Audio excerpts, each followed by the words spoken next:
एकादश के बच्चों का बैंकिंग के आज के वीडियो लेक्चर में हार्दिक स्वागत। मुद्रा संस्फीति, रिफ्लेशन।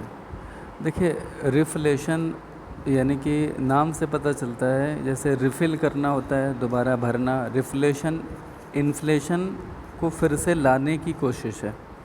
देखिए, होता यह है कि कभी कभी जब मुद्रा संकुचन से हम गुज़र रहे होते हैं, ढेर सारी तबाही हो चुकी होती है मंदी की वजह से, तो उससे निपटने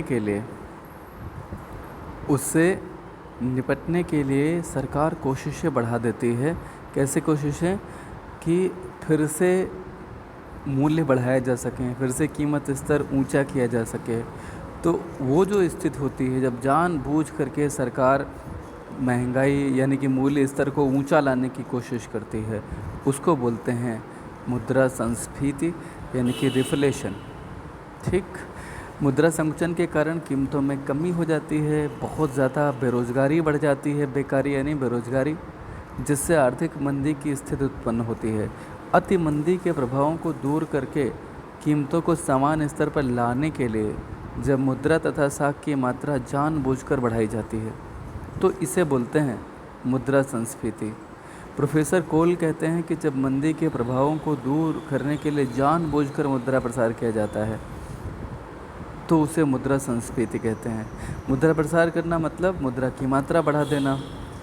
वो कई तरीक़ों से बढ़ती है, जैसे कि एक तो नए नोट निर्गमित कर देना, दूसरा जो ब्याज की दरें हैं केंद्रीय बैंक के द्वारा उन्हें घटा देना, साख को सुलभ कर देना। इससे मुद्रा की वेलोसिटी यानी कि चलन गति बढ़ जाती है और इस तरह से मुद्रा अपस्फीति को नियंत्रित करने में मदद मिलती है। तो मुद्रा संस्फीति वस्तुतः नियंत्रित मुद्रा प्रसार होता है, जिसे कंट्रोल्ड इन्फ्लेशन भी बोल सकते हैं। मुद्रा संकुचन सुधार भी इसे बोला जा सकता है। करेक्शन ऑफ डिफ्लेशन भी बोला जा सकता है। इस स्थिति को उद्धार काल, पीरियड ऑफ रिकवरी भी कहा जाता है, जब हम मंदी से रिकवर होते हुए भूम की तरफ आगे बढ़ने की कोशिश करते हैं, तेज़ी की तरफ। यह मुद्रा संकुचन तथा मुद्रा प्रसार के बीच की अवस्था होती है। यदि मुद्रा की मात्रा में आवश्यकता से अधिक वृद्धि कर ली जाती है, तो फिर से मुद्रा प्रसार की स्थिति उत्पन्न होने का खतरा रहता है। तो फिलहाल थोड़ा सा हमने जो पढ़ा उसके आधार पे हम इसकी विशेषताएं भी जान लें। विशेषताओं में आता है मुद्रा व साख में नियोजित वृद्धि होती है। इसमें सब प्लान्ड होता है। पूर्व नियोजित नीति के अनुसार या अंतर्गत सरकार अथवा केंद्रीय बैंक द्वारा अति मंदी के कुप्रभावों को दूर करने के लिए मुद्रा और साख की मात्रा नियंत्रित की जाती है, यानी कि नियंत्रित करते हुए बढ़ाई जाती है। नियोजित कीमत वृद्धि, इसमें जानबूझकर सामान कीमत स्तर में बढ़ोतरी की जाती है। यह ऐच्छिक होती है, आप चाहें तो आप इसे लागू कर सकते हैं, रिफ्लेशन को, मुद्रा संस्फीति को, ना चाहें तो ना लागू करें। उत्पादन तथा रोजगार में वृद्धि, इससे कीमतों में वृद्धि के साथ साथ उत्पादन में वृद्धि तथा बेरोजगारी में कमी होती है और अर्थव्यवस्था में संतुलन स्थापित होता है, सुधार आता है। यह लाभदायक स्थिति है। इसे अगर आप लागू करना चाहें तो क्या क्या उपाय हैं? पहला उपाय है मुद्रा पूर्ति में वृद्धि। सरकार घाटे के बजट बनाकर प्रचलन में मुद्रा डाल सकती है, यानी कि घाटे के बजट बनाकर नए नोट छाप सकती है। दूसरा, सरकारी व्यय में वृद्धि। सरकार सार्वजनिक निर्माण कार्यों को बढ़ाकर उन पर अधिक धनराशि व्यय कर सकती है, जिससे अधिक मुद्रा प्रचलन में आती है, लोगों को रोजगार मिलते हैं और लोगों की इनकम बढ़ती है। उदार साख नीति, मैंने अभी बोला ही था, ब्याज की दर को कम कर दिया जाए तो बैंकों को, वाणिज्यिक बैंकों को ऋण आसानी से मिलता है, तो वो लोगों को ऋण आसानी से देते हैं। लोग में उद्योगपति भी आते हैं, व्यापारी भी आते हैं। जब उन्हें औद्योगिक ऋण आसानी से मिलते हैं तो वो उत्पादन बढ़ाते हैं, इससे रोज़गार बढ़ता है और रोज़गार बढ़ने से लोगों के पास पैसा बढ़ता है। फिर लोग डिमांड क्रिएट करते हैं, मांग बढ़ाते हैं और फाइनली क्या होता है, वस्तुओं के मूल्य बढ़ने लगते हैं। करों में छूट, निवेश में वृद्धि हेतु सरकार करों में छूट करती है तथा अन्य सुविधाएं भी प्रदान करती है। करों में छूट देती है। छूट देने से लोगों के पास 100 रुपये थे, मान लिया पहले सरकार 10% टैक्स लगाती थी, अभी सरकार ने 5% केवल टैक्स लगाया। तो पहले जहाँ 90 रुपये बचते थे, वहीं 100 में से 5 घटाने के बाद 95 बच जाएंगे। अब व्यक्ति 95 रुपये की डिमांड क्रिएट कर पाएगा, जो पहले जहाँ 90 की करता था। तो डिमांड बढ़ जाएगी, इससे कीमतें बढ़ जाएंगी। आर्थिक सहायता, सरकार व्यापारियों उद्योगपतियों को आर्थिक सहायता प्रदान करती है। आर्थिक सहायता मतलब ऋण वगैरह प्रदान करना, ठीक है। चलिए अब हम जानते हैं मुद्रास्फीति तथा मुद्रा संस्फीति में क्या अंतर है। मुद्रास्फीति अधिकांशतः प्राकृतिक परिस्थितियों पर या अकल्पित कारणों से होती है। अकल्पित ऐसे कारण जिनकी हम कल्पना तक नहीं कर सकते। कभी कभी यह ऐच्छिक भी हो सकती है, लेकिन मुद्रास्फीति हमेशा ऐच्छिक होती है। इसे जानबूझकर मुद्रा संकुचन के प्रभावों को दूर करने के लिए नीतिबद्ध यानी कि policy wise as a matter of policy इसे लागू किया जाता है। परिणाम, इसके परिणाम बुरे और अनियमित होते हैं। समाज में धन का समान वितरण कराती है ये। इसके परिणाम अनुकूल होते हैं, क्योंकि अनुकूलता स्थापित करने के लिए ही आप मंदीकाल से उबरने के लिए, आर्थिक पुनरुत्थान के लिए आप इसका उपयोग करते हैं। तो इसके परिणाम नियमित और सीमित होते हैं। कीमतों में वृद्धि की गति, कीमतें बहुत तेज़ी से बढ़ती हैं। यहाँ कीमतें कंट्रोल्ड वे में धीरे धीरे बढ़ती हैं। इसके बाद में फिर बात आती है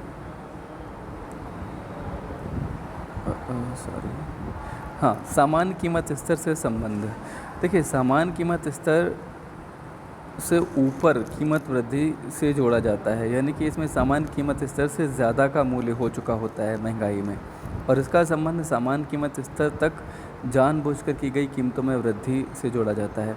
मतलब इसका संबंध किससे है कि आप मूल्यों को वहाँ तक बढ़ा कर ले जाएं जहाँ सामान्य मूल्य स्तर होना चाहिए, क्योंकि मंदी के समय में वो ऑलरेडी बहुत कम होते हैं। सामान्य जो मूल्य स्तर होता है उससे भी बहुत नीचे जा चुके होते हैं। रोग और औषधि, मुद्रास्फीति तो एक भयंकर रोग है, जबकि मुद्रा संस्फीति एक उपचार है। ठीक है, क्या है? उपचार। असंतुलन, इसके कारण अर्थव्यवस्था में असंतुलन की स्थिति आती है। ये संतुलन को स्थापित करने का प्रयास है। नियंत्रण, यह जब ज्वाला की भांति बढ़कर उग्र रूप धारण कर लेती है तो इस पर नियंत्रण बहुत कठिन होता है। यह जानबूझकर किया जाता है, अतः इसे निश्चित सीमा तक नियंत्रित किया जा सकता है। मुद्रा संस्फीति आपने पढ़ लिया। अब हम जानेंगे मुद्रा अपस्फीति। देखिए, डिफ्लेशन को अवस्फीति बोलते हैं, लेकिन अपस्फीति बोलते हैं डिसइन्फ्लेशन को। डिफ्लेशन और disinflation, there is a difference between the two. Difference तो जानेंगे, पहले जानने की डिसइन्फ्लेशन क्या है। देखिए, जब बहुत तेज़ी हो अर्थव्यवस्था में, तीव्र गति से मुद्रा प्रसार हो रहा हो, उसको नियंत्रित करना हो, तो उसका जो उपचार है वो है मुद्रा अपस्फीति। जानबूझकर मुद्रा अपस्फीति को लागू किया जाता है। दरअसल क्यों? क्योंकि मुद्रास्फीति के दोषों को दूर करने की नीति के तौर पे इसे लागू किया जाता है। इसी को हम मुद्रा अपस्फीति बोलते हैं। तो थोड़ा सा और समझने की कोशिश कीजिए। जब कीमतों का उच्च स्तर बहुत ज़्यादा हो जाए, उसे कम करके सामान्य स्तर तक लाना है, तो एक प्रयास है मुद्रा अपस्फीति, डिसइन्फ्लेशन। कीमत स्तर में कमी करने के लिए ऐसे प्रयास किए जाते हैं जिससे उत्पादन तथा रोजगार में कमी ना हो, मुद्रा संकुचन की स्थिति उत्पन्न ना होने पाए। रोजगार भी ना कम हो, मुद्रा संकुचन की स्थिति भी उत्पन्न ना हो। इस प्रकार मुद्रा अपस्फीति वस्तुतः मुद्रा प्रसार और मुद्रा संकुचन के बीच की स्थिति होती है। कालबोर्न कहते हैं कि कीमतों, आय तथा व्यय में जो भी कमी लाभकारी होगी वह मुद्रा अपस्फीति होगी। कीमतों, आय और व्यय में आप जो भी कमी करें जो लाभकारी हो, तो वो मुद्रा अपस्फीति की वजह से होगी।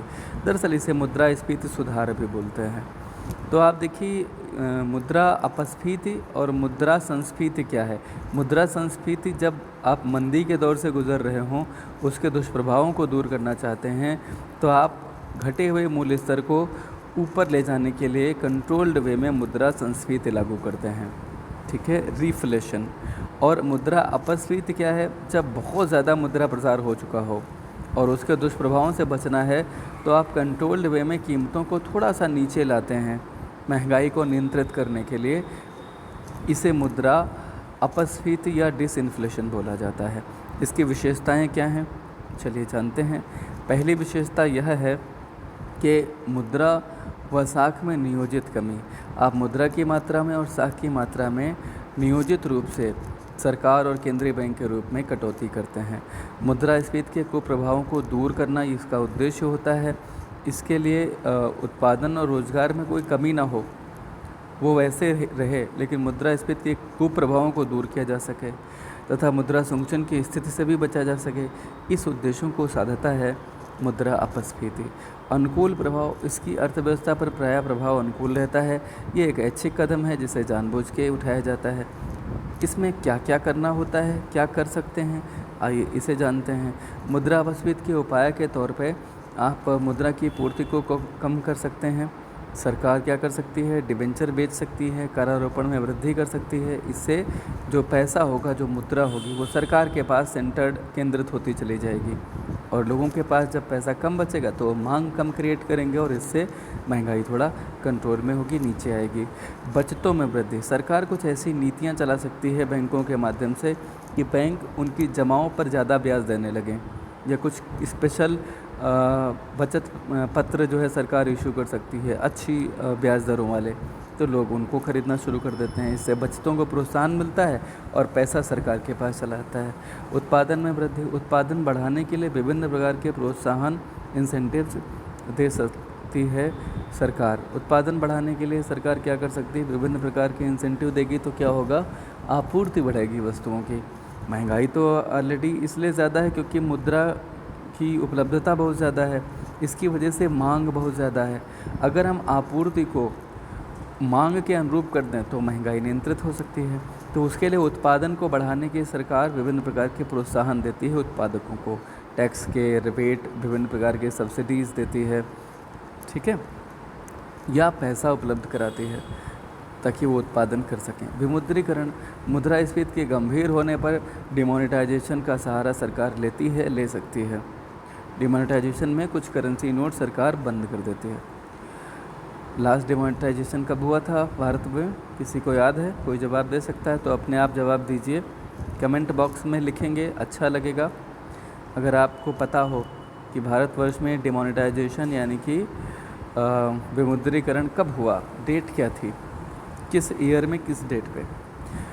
मुद्रा संकुचन तथा मुद्रा अपस्फीति का अंतर जल्दी से कर लें। देखिए, ये प्राकृतिक है, परिस्थितिवश होता है, ये ऐच्छिक रूप से नीति के तौर पे लाई जाती है।